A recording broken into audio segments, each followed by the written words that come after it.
C'est un crime lucratif. C'est un crime lucratif. Donc on a décidé ce soir de faire ce jeudi d'écologie sur l'amiante parce que c'est un problème qui nous tient à cœur. C'est vrai qu'à la Seigne, on est quand même particulièrement touché. Et que comme on l'a dit derrière, la vie par la bourse, je crois que ça résume bien l'état d'esprit dans lequel on veut essayer d'avancer pour finalement sensibiliser un petit peu à ce problème. C'est-à-dire qu'on a tous des frères, des voisins, des amis. Je pense qu'il n'y a pas un Sénois qui n'est pas touché. En fait, moi, pour l'instant, je crois qu'on a tous dans notre voisinage, moi dans ma famille, effectivement, on en est tous là. On connaît tous quelqu'un qui a quelque chose au poumon. Enfin, je suis persuadée que si on demande aux Sénois qui sont ici, donc c'est pour montrer l'ampleur quand même de ce phénomène, de ce désastre. Merci à l'Europe Écologie d'avoir décidé ce soir ce débat sur une question de société de première importance. Et elle concerne l'avenir des hommes, le respect et la dignité, on peut dire, des êtres humains dans leur ensemble. Je vais m'efforcer de vous donner des informations parce que la connaissance partagée, c'est très important pour la démocratie. C'est une condition de la démocratie, la connaissance, l'information. Et puis révéler un certain nombre de choses qui nous concernent, vous concernent. Depuis des années, comme élu communiste au Parlement européen, au Conseil régional, au Conseil général du Var, j'ai participé à cette démarche qui est la vôtre, c'est-à-dire le souci de l'environnement, le souci de la défense, par exemple, des forêts méditerranéennes. Et puis la santé au travail est arrivée comme une question prégnante dans un département où il y a des arsenaux d'État, où il y a les chantiers navals, et où, malgré les fermetures des chantiers navals, la diminution de l'emploi industriel à l'arsenal, la question notamment de l'attaque contre la vie et la santé de ces salariés par l'amiante est devenue incontournable. Et un ami des chantiers navals est venu et il m'a dit « Dany, tu sais, ce mois-ci, sais-tu combien de salariés des chantiers navals j'ai accompagnés au cimetière ?» J'ai dit « Non, Jean-Luc, tu vas me dire. » Eh bien, 8. 8 en un mois. 8 des chantiers navals de la Seigne. Donc, c'est dire que la dimension, quand on dit il y aura 100 000 morts en France, c'est un chiffre qui est diminué par rapport à la réalité. Alors le scandale de l'amiante, c'est un scandale qui n'est pas un problème d'hier, c'est un problème d'aujourd'hui et de demain. Au tribunal de Toulon avant-hier, les dossiers de milliers de salariés étaient examinés et défendus par l'avocat Maître Tessonnière, avocat au barreau de Toulon, au barreau de Paris, pardon. Savez-vous que 2300 malades et 500 morts sont les chiffres terribles des victimes de la Normed et des sous-traitants? Savez-vous en quels termes la Cour d'appel de Paris évoque le bouleversement de l'espérance de vie des salariés qui ont été confrontés aux poussières d'amiante, qui ont côtoyé l'amiante? Eh bien, la Cour d'appel de Paris appelle cela un préjudice d'anxiété et appelle surtout cela une amputation d'avenir. Une amputation d'avenir. J'ai écrit 2 livres, Clara et les poussières bleues et l'empreinte des saisons, et j'ai fait le choix effectivement des grands témoins de l'amiante. Dans l'un, il y a toute la question de Canard et des chantiers navals, des arsenaux, et dans l'autre, pour la première fois, la parole libre des veuves de Dunkerque. Il y a quelques années, elles étaient une 50aine. Elles sont maintenant 600 veuves à Dunkerque. 600. 600 veuves qui, tous les mois, tournent autour du palais de justice pour demander justice, comme à Turin, comme au procès de Turin.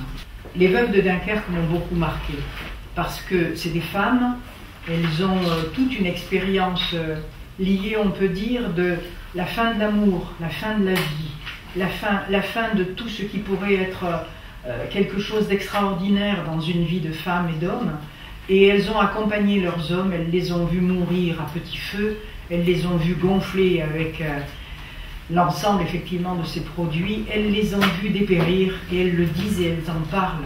Et elles ont ensemble, j'ai 3 interviews dans le dernier de mes livres, l'empreinte des saisons, elles en parlent avec les mêmes mots de terreur devant le fait qu'elles n'ont pu rien faire face à la maladie, car elle était là, elle rongeait l'individu qui était à leur côté, elles le diminuaient au point de ne plus pouvoir vivre. L'actualité de cette question est importante et c'est, je crois, pour cela qu'on n'a pas le droit d'abandonner ce problème.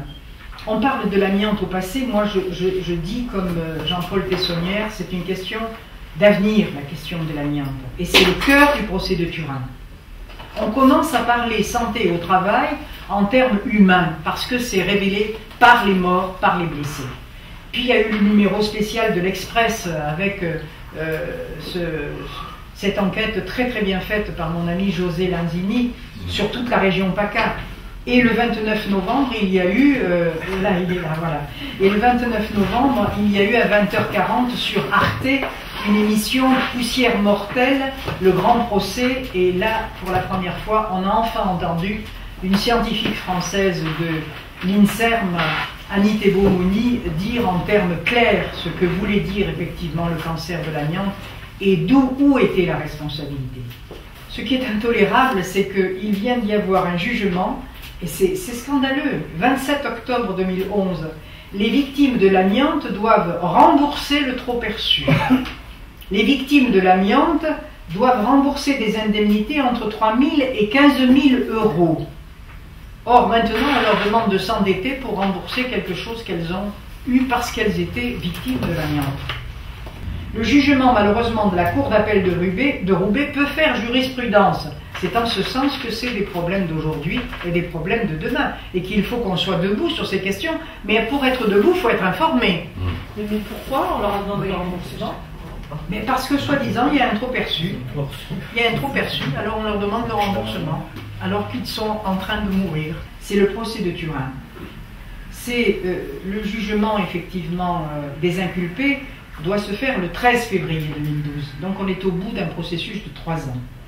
On est au cœur, on peut dire, de cette recherche de l'argent pour l'argent contre la santé des hommes. En Italie, les procureurs sont indépendants des pouvoirs politiques, ce qui explique qu'on a enfin un procès de cette nature en Italie. J'ai été à Turin au printemps dernier. J'ai assisté justement à une grande conférence internationale organisée par Ban Asbestose, association à laquelle j'appartiens aujourd'hui, et qui recevait ce jour-là les représentants d'à peu près 60 pays dans le monde. J'ai entendu là, ce jour-là, des choses inouïes, des choses terribles.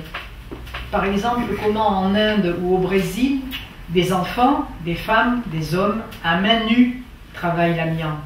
Lorsque les ouvriers, le matin, ne viennent pas au travail, alors la question est posée par le contremaître. Alors, où est-il? Ben, il est mort. Donc l'Italie est un procès très important. Et c'est au moment où le procureur italien, Guarinello, requiert à l'encontre de Stéphane Schmidelny, le PDG d'Eternit, une peine de prison de 20 ans ferme, première fois, qu'on a enfin un PDG milliardaire qui va être poursuivi pour 20 ans de prison ferme. C'est à ce moment-là que ce milliardaire-là ose proposer d'acheter au prix fort 18 millions d'euros le retrait de ce procès de 3000 parties civiles sur les 6000 de la ville de Casale et Monferrato. Comme on a tué avec l'argent, pour l'argent, on achète maintenant les victimes. L'amiante a servi partout. L'amiante a d'abord servi dans l'usine pendant plus de 30 ans. Et puis les déchets d'amiante ont servi pour les salles de sport, ont servi pour les écoles, ont servi pour les maternelles, ont servi pour les sols. Le village, la ville entière est amiantée. Mais, comme il va prendre 20 ans, alors il achète. Vous vous rendez compte? La contradiction, les deux poids. Il y a d'un côté effectivement, les 3000 morts de Casale et Monferrato, la ville amiantée, et l'argent qui vient pour compenser et dire « je ne serai pas poursuivi ». Alors pourquoi un peu cette passion sur cette question? Tout simplement parce que je suis en total accord avec cette phrase de Jean Jaurès au début de l'autre siècle. Jean Jaurès écrivait « Le courage est de chercher la vérité et de la dire ». alors il faut chercher, il faut travailler, il faut monter la connaissance, et puis après il faut communiquer, il faut porter l'information pour que la démocratie justement progresse.